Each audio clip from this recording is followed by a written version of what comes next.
Close your eyes and picture a warm afternoon in Southern California. The year is 1925. In the city of Pasadena, the streets are lined with tall palm trees that barely move in the soft breeze. The light is golden, the kind of light that makes everything look like a painting. On Pepper Street, there is a small white wooden house with a neat front porch. In the front yard, a young boy named Jack Roosevelt Robinson is playing in the grass. He is 6 years old. He has a round, curious face and eyes that already hold a quiet determination. His mother, Mally, is inside the house, moving gently from room to room. She opens the kitchen window, and the smell of freshly baked bread drifts out into the yard. Jack pauses, looks up at the blue sky, and takes a deep breath. The world feels big and full of possibility. He picks up a worn baseball and tosses it into the air. It lands softly in his hands with a familiar thump. This is the sound that will echo through his entire life. Mally Robinson had brought her 5 children to Pasadena from Georgia not long before. She was looking for a place where the sun felt kinder and the future seemed brighter. The little house on Pepper Street was surrounded by a neighborhood that was mostly white. But the Robinson family slowly made it their home. In the evenings, the sound of children's laughter would spill out from the yard. Jack and his older brothers ran races across the lawn, their bare feet thumping against the earth. The garden was small but full of Mally's favorite flowers, yellow daisies and purple bougainvillea that climbed up a trellis. When the sun began to set, the whole street turned pink and orange. Jack would sit on the porch steps and watch the color change, feeling the day's warmth leave the wooden planks beneath him. Those quiet moments, just before supper, were his first taste of peace. As Jack grew older, he found his way to the wide green fields of John Muir Technical High School. The school building was a long, low structure made of brick, with tall windows that caught the morning light. Before classes started, Jack would walk across the empty football field. The grass was still wet with dew, and his footprints would leave dark trails behind him.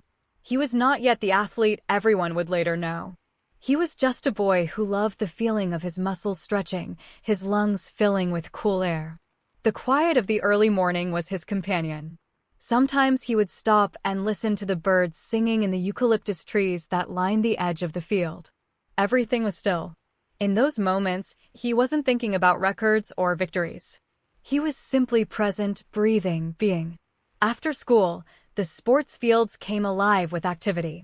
But Jack's favorite time was after everyone else had gone home. He would stay behind on the baseball diamond, the dust still settling on the base paths. The sun would hang low over the San Gabriel Mountains in the distance, turning them a soft purple. Jack would stand alone at home plate with a bat in his hands, practicing his swing. The crack of the bat connecting with an imaginary pitch was a sound that satisfied something deep inside him. In the empty stands, only shadows remained. The caretaker would slowly push a wooden roller across the infield, the creaking wheels a gentle soundtrack. Jack would help sometimes, walking alongside the elderly man, their footsteps crunching on the gravel. They rarely spoke, but the quiet companionship was enough. Sundays were special in the Robinson household. Mally would make a large breakfast, scrambled eggs, thick slices of toast, and fresh orange juice from the trees in the backyard. The family would gather around a heavy oak table, its surface scarred from years of use. Sunlight streamed through the lace curtains, casting delicate patterns on the walls. They would talk softly about the week ahead. Jack's older brother Mac, who would later become an Olympic silver medalist, would share stories from his track meets. Jack listened closely, his chin resting on his hand. The clinking of forks against plates was a gentle music. After the meal, Jack would help his mother wash the dishes. He would stand on a small stool so he could reach the sink. She would hum old hymns, and her voice would fill the small kitchen with a sense of safety and calm.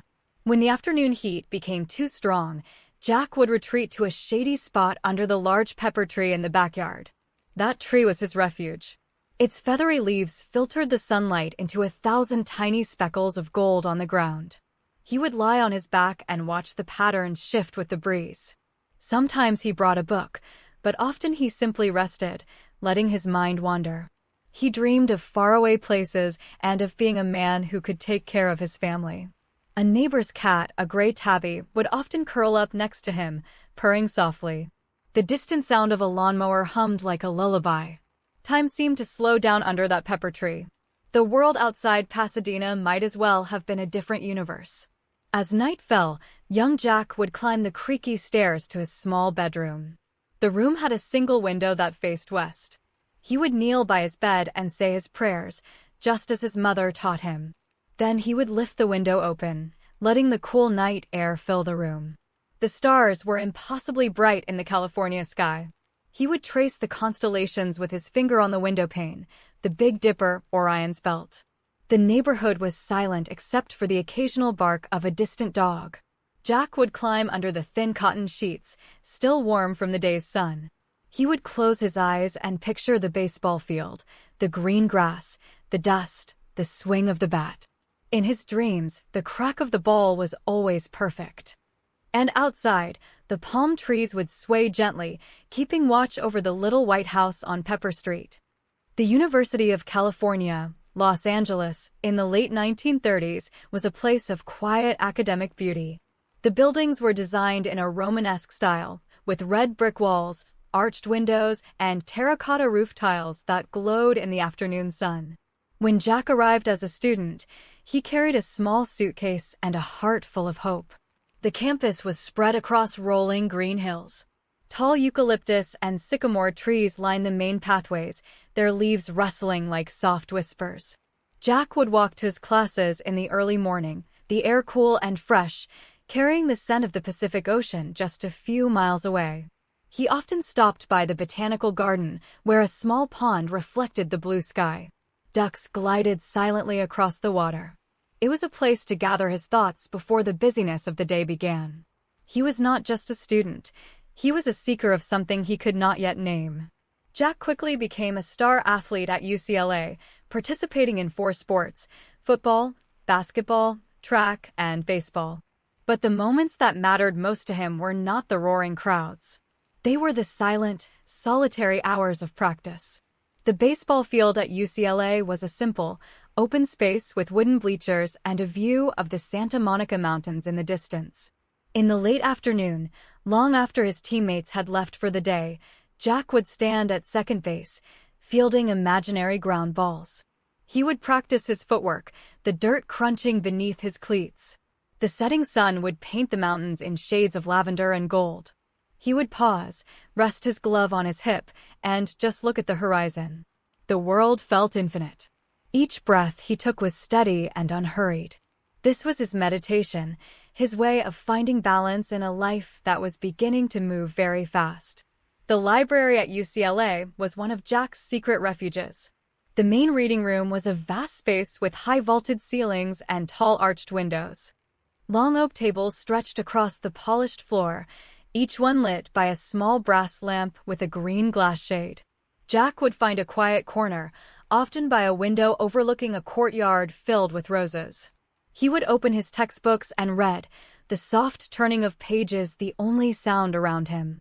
For hours, he would study, his brow slightly furrowed in concentration. The world outside, the games, the newspapers, the pressure, melted away. In the library, he was just a young man seeking knowledge. The golden light of the lamp created a small, warm island in the vast room. Outside the window, the rose petals would occasionally flutter in the breeze, a silent ballet of nature. On weekends, when the campus grew quiet, Jack would sometimes walk with a friend named Kenny down to the Westwood Village. The village was a charming cluster of shops and small cafes with Spanish-style architecture. White stucco walls, red tile roofs, and wrought iron balconies gave it a timeless feel. They would buy ice cream from a corner shop and sit on a bench beneath a jacaranda tree. The tree's purple blossoms would fall like a gentle snow, dotting the sidewalk with color. They would talk about their classes, their dreams, and the world beyond California. Jack would listen more than he spoke, his ice cream slowly melting in the cone. The afternoon sun would filter through the branches, casting dappled shadows on their faces. It was a simple, peaceful friendship, the kind that leaves a quiet warmth in your memory for decades to come. Finances became a heavy burden, and before he could complete his degree, Jack had to leave UCLA. The day he left, he walked across the campus one last time. It was a late afternoon in spring. The rose garden was in full bloom. He stood for a while near the Royce Hall, the iconic building with its twin bell towers. The bells were silent at that hour. The entire quadrangle was empty. A single squirrel darted across the lawn and up a tree. Jack adjusted the bag on his shoulder and looked up at the arches and columns. There was no anger in his heart, only a quiet acceptance. He knew one chapter was ending and another would soon begin. The setting sun caught the tops of the bell towers, making them shine like copper. He turned and walked away, his footsteps echoing softly on the paved path. Many years later, when the world knew his name, Jack would still remember the scents of UCLA. The smell of the eucalyptus after a rain, the musty sweetness of old books in the library, the fresh-cut grass of the sports fields. Those sensory memories grounded him. They reminded him that before the fame, before the history books, he was simply a young man walking under a wide California sky, searching for his path. In his quietest moments, even during the most turbulent times of his life, he could close his eyes and be back there. He would picture the reflection of clouds in the pond of the botanical garden. He would feel the worn leather of his baseball glove on his hand. And he would hear the soft, distant chime of the bell towers, finally ringing in the evening air, a gentle call to rest. After leaving UCLA, Jack's journey took him far from the sunny streets of California. He joined the Kansas City Monarchs, a team in the Negro Leagues. This was the mid-1940s, and the country was still deeply segregated. But in our story tonight, we will focus on the quiet spaces between the games. Imagine a long silver train moving slowly across the vast plains of the American Midwest. The year is 1945. Inside one of the passenger cars, the seats are made of thick, dark green velvet.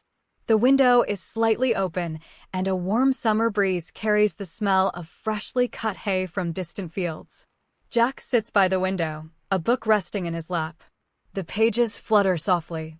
Outside, the landscape is an endless patchwork of gold and green farms, dotted with small towns whose church steeples point quietly toward heaven. The rhythmic click-clack of the wheels on the tracks is a soothing lullaby. This is life on the road, long journeys, familiar faces, and a profound stillness beneath the movement. When the train stopped in small Midwestern towns, the players would have to find lodging. Often, the places that would welcome them were simple family homes in black neighborhoods. Jack would step off the train and into a world of tree-lined streets with wooden porches. The homes were modest, but filled with warmth and the delicious smell of home cooking. In one such house, an elderly woman with a kind face would show him to a small, neat room. The wallpaper had a faded floral pattern, and a single window looked out onto a garden of sunflowers. Jack would wash the dust from his face with cool water from a porcelain basin. Then he would sit on the edge of the bed, its quilt soft from years of use, and listen to the quiet sounds of the house, the distant chatter from the kitchen, the slow ticking of a grandfather clock downstairs. In these simple, peaceful moments, he felt a deep connection to the ordinary, decent life that people were living all across the country. A pivotal change arrived in 1946. Branch Rickey, the general manager of the Brooklyn Dodgers, signed Jack to play for the team's top minor league club, the Montreal Royals. That spring, the Royals' training camp was in Daytona Beach, Florida. But the reality of segregation meant Jack could not stay in the same hotels as his white teammates. He found a small, quiet motel in the black section of town, run by a welcoming couple. Outside his window, the Florida sun was brilliant. Tall palm trees swayed slowly, their fronds rustling like paper. The air was thick with the scent of salt from the Atlantic Ocean, just a few blocks away. In the early mornings, before the world stirred, Jack would take long walks on the beach alone. The sand was cool and damp under his bare feet. The waves rolled in gently, washing away his footprints as soon as he made them. The horizon was an endless, soothing blue. That time in Daytona Beach was filled with quiet pressure, but the sea always calmed him. He would stand at the edge of the water and watch the pelicans glide low over the waves, their wingtips nearly touching the surf. The sunrise was a daily masterpiece, soft pinks and oranges melting into a pale blue sky. It was a moment of complete solitude, a private gift before the world demanded his strength. Jack would bend down and pick up tiny, perfect seashells, dropping them into his pocket. They were small, tangible reminders of the peace he had found. Later, back in his small room, he would place them on the windowsill. They seemed to glow with an inner light as the afternoon sun hit them.